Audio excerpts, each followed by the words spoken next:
In the 1960s, a quiet medical doctor walked into Europe's most powerful casinos and legally drained them of millions without cheating, hacking, or breaking a single law. So how did one man turn a game designed to be unbeatable into his personal ATM? How did a trained physician use science, not luck, to expose a flaw that casinos swore did not exist? Why did some casinos ban him, while others begged him to leave quietly, handing him promissory notes when they literally ran out of cash? And how did his success force Europe's gambling industry to rewrite its own rules, replacing every wheel, changing every protocol, and ushering in a new era of precision engineering? This isn't a story about luck. It's not about card counting or clever tricks. This is about a man who looked at what everyone else accepted as random chance and saw a pattern no one else could see. This is the story of Richard Jarecki, the man who beat Roulette, the 1st of December 1931. Stettin, Germany, a city that would later become Szczecin, Poland, after the borders of Europe were redrawn by war. Richard Wilhelm Jarecki was born into a world already darkening with hatred. His father, Dr. Max Jarecki, was a successful dermatologist. His mother, Gerda Kunzmann, was an heiress to a shipping fortune. They were educated, wealthy, respected. They were also Jewish, and in Nazi Germany, none of that mattered. The family watched as their possessions were stripped away. Their status meant nothing. Their wealth became a liability. Survival wasn't about what you owned, it was about how fast you could think, how quickly you could adapt. In the late 1930s, just as the storm clouds of World War II began to gather, the Jarecki family did what so many others couldn't. They escaped. They fled to the United States, settling in Asbury Park, New Jersey, carrying little more than their lives and the belief that intellect could overcome any obstacle. For young Richard, this lesson would become foundational. Survival through intellect, not force. Growing up in Asbury Park, Richard Jarecki was not like other children. While his classmates played baseball and chased each other through the streets, Richard was obsessed with numbers, with patterns, with games that had rules hidden beneath their surface. Card games became his playground. Rummy, scat, bridge. But he wasn't playing for fun. He was calculating, observing, learning the mathematics of probability with every hand dealt. His friends thought he was lucky. They handed over their pocket money thinking it was chance. It wasn't chance. It was calculation. Richard saw what others didn't, that beneath every shuffle, every deal, every roll, there was structure. There were patterns waiting to be decoded. By all outward appearances, Richard Jarecki followed the path expected of him. He attended Duke University, earned his medical degree from Heidelberg University in 1958, completed his residency at Jersey Shore Medical Center in New Jersey, where he met Carol Fuser, a nursing student who would become far more than his wife. She would become his partner, his strategist, his co-conspirator in the greatest gambling operation Europe had ever seen. Richard established himself as a respected medical researcher, specializing in electrophoresis and forensic medicine. He gained international recognition, even winning a prestigious Peace Prize for fostering medical cooperation between nations. To the world, Richard Jarecki was a doctor, a healer, a scientist, a man of dignity and achievement. But to himself, roulette was a problem waiting to be solved.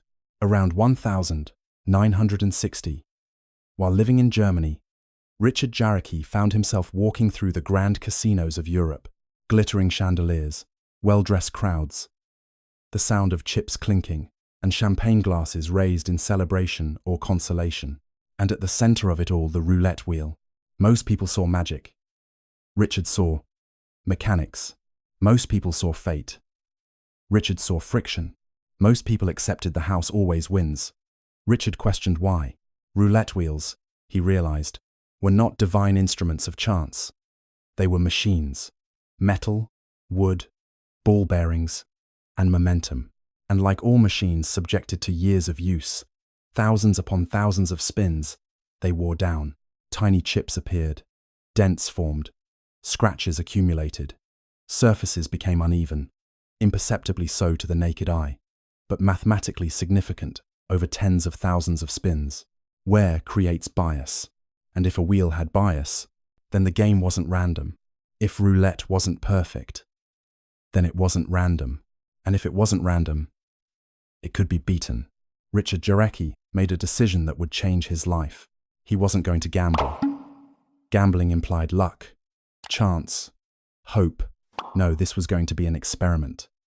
A scientific investigation with a hypothesis, a methodology, and measurable results. He committed. Not casually. Not as a hobby. Completely. To beat roulette. Richard first had to understand why everyone else lost. Roulette is deceptively simple. A wheel with numbered pockets, 37 on European wheels, 38 on American wheels. A ball is spun, momentum slows, gravity pulls it down, and it lands. The house edge is built into the design. On an American wheel with 38 pockets, including both 0 and 00, the house edge is 5.26%. On a European wheel with 37 pockets and a single 0, it's 2.7%. That edge is small, but relentless. Over thousands of spins, it grinds players down. The casino always wins not every spin, but over time, mathematically, inevitably, Richard focused on Europe. Not just because the edge was lower, but because European casinos had something American casinos didn't. History. Their wheels were older. They had been spun millions of times. And they were rarely replaced, because replacement was expensive and the casinos believed correctly, for the most part, that roulette was unbeatable. But what if certain numbers appeared more often? Not by chance, but by damage. Richard Jarecki began the most tedious, painstaking phase of his operation. Data collection. He sat in casinos for hours, days, weeks, months. He recorded spin after spin after spin. Not dozens, not hundreds, tens of thousands of spins. Sometimes, up to 20,000 spins per wheel.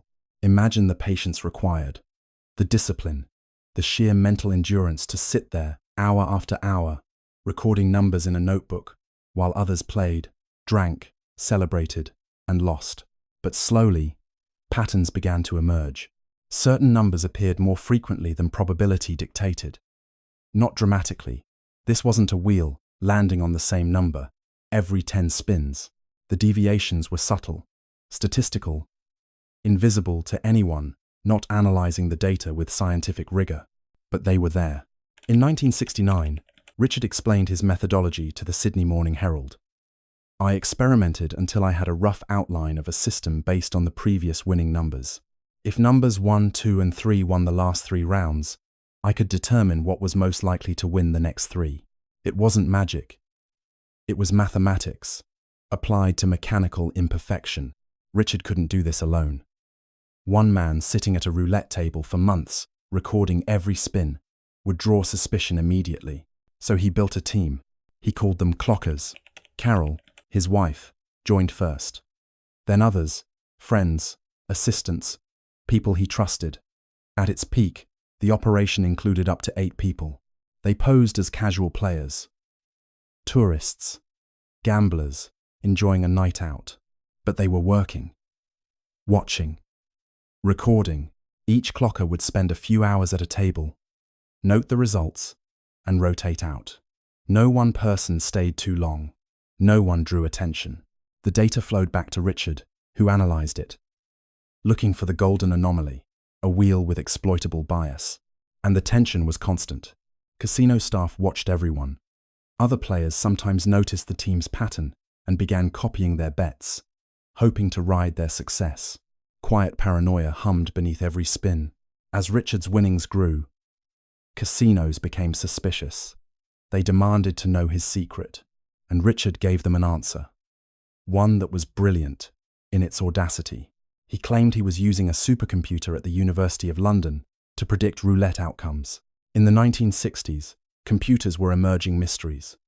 Large, room-sized machines operated by scientists in lab coats, processing data in ways the public barely understood.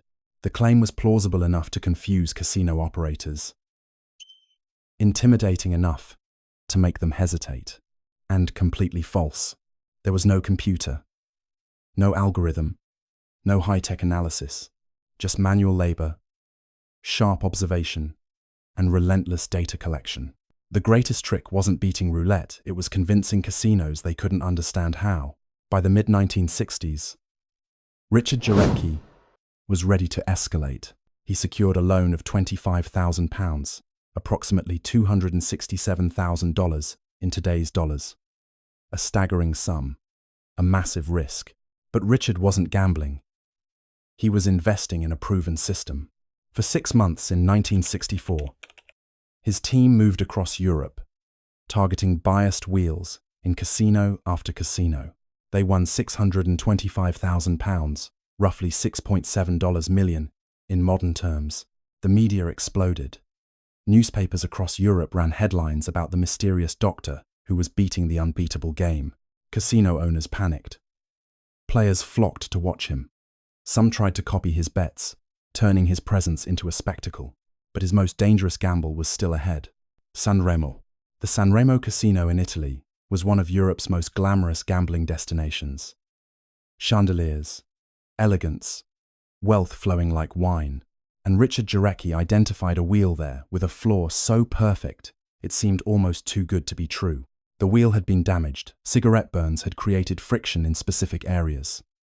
The imperfection caused the ball to favor certain pockets. Number 33. In particular, Richard didn't rush. He confirmed the bias over thousands of spins. He calculated the edge. He prepared. And then he struck. In 1968, Richard Jarecki walked into the Sanremo casino and over 3 days won $48,000, about $360,000 in today's dollars. The casino was stunned. But Richard wasn't finished. 8 months later, he returned. This time, in a single weekend, he won $192,000 over $1.4 million in modern currency. He broke the bank. Twice. Breaking the bank is a term casinos use when a player depletes a table's entire reserve of chips. It's rare. It's humiliating. Richard did it twice in one weekend. Crowds gathered to watch the unassuming professor in his rumpled suit, calmly placing bets while the casino bled money. The casino banned him for 15 days, labeling him too good. But Richard Jarecki didn't respect their fear. He returned and won another $100,000, about $717,000 today. The casino ran out of cash. Literally. They had to issue him a promissory note because they couldn't pay him on the spot. Casino owner Signor Ladera made a desperate statement to the press. He is a menace to every casino in Europe. Richard's response was perfect, delivered with calm precision. If the casino directors don't like to lose, they should sell vegetables. The casino tried to outsmart him. They began swapping wheels nightly, moving them between tables, hoping to throw off his system. Richard memorized the unique scratches and dents on each wheel and followed them wherever they went. Between 1,964 and 1,969, Richard Jarecki won more than $1.25 million over $8 million in today's dollars. The Italian newspaper Il Giorno declared him the world's most successful roulette player. The Sanremo casino, nearly bankrupted, made a drastic decision. They replaced all 24 of their roulette wheels with precision-engineered models designed to eliminate any possibility of bias. Richard's system was exposed, but too late. He had already won. Richard Jarecki's success didn't just hurt one casino. It changed the entire industry. Sanremo's near bankruptcy sent shockwaves through Europe's gambling establishments. Casino after casino began upgrading their wheels, implementing stricter monitoring, training staff to watch for pattern analysis. The era of wheel bias was over not because it was impossible, but because one man had proven it was real. By the early 1970s, Richard's edge had disappeared. Casinos had adapted. The game had changed. In 1973, he returned to the United States. But he didn't stop winning. Richard shifted to commodities trading, focusing on gold and silver. With help from his older brother, Henry Jarecki, a fellow physician who had become a billionaire trader, Richard multiplied his gambling fortune tenfold. He dabbled in blackjack and roulette in Atlantic City and Las Vegas, but he never replicated his European dominance. The American casinos had learned from Europe's mistakes. In the 1990s, Richard moved to Manila, Philippines, where he lived quietly for over 2 decades. He enjoyed the local gambling scene but never launched another major operation. He passed his love of strategy and games to his son, John, who became a chess prodigy. Richard declined repeated offers from casinos to work as a consultant. As Carol later explained, he liked to take money from the casinos, not give it to them. Richard Jarecki died of pneumonia on the 25th of July 2018, at the age of 86 inches. Manila. He was survived by Carol, 2 daughters, 1 son, and 6 grandchildren. His brother Henry, worth over $1.3 billion, carried forward the family's legacy of turning intellect into fortune. Today, roulette is nearly unbeatable. Casino wheels are laser-leveled. They're replaced frequently. They're monitored with cameras, sensors, and algorithms designed to detect even the slightest deviation from randomness. Why? Not because of luck. Not because casinos are cautious by nature, but because one man proved that roulette wasn't random, that mechanical imperfection could be measured, that data could overcome odds. Richard Jarecki didn't cheat the casino. He exposed it. He revealed that what everyone accepted as fate was actually physics. What everyone believed was unbeatable was actually solvable. And once the truth was visible, the game had to change forever. Richard Jarecki's legacy isn't just the millions he won. It's the proof that systems designed to seem invincible can be conquered not through force, not through deception, but through observation, patience, and the relentless application of intellect. He looked at roulette and asked a question no one else thought to ask. What if it's not perfect? And in that question, he found his answer.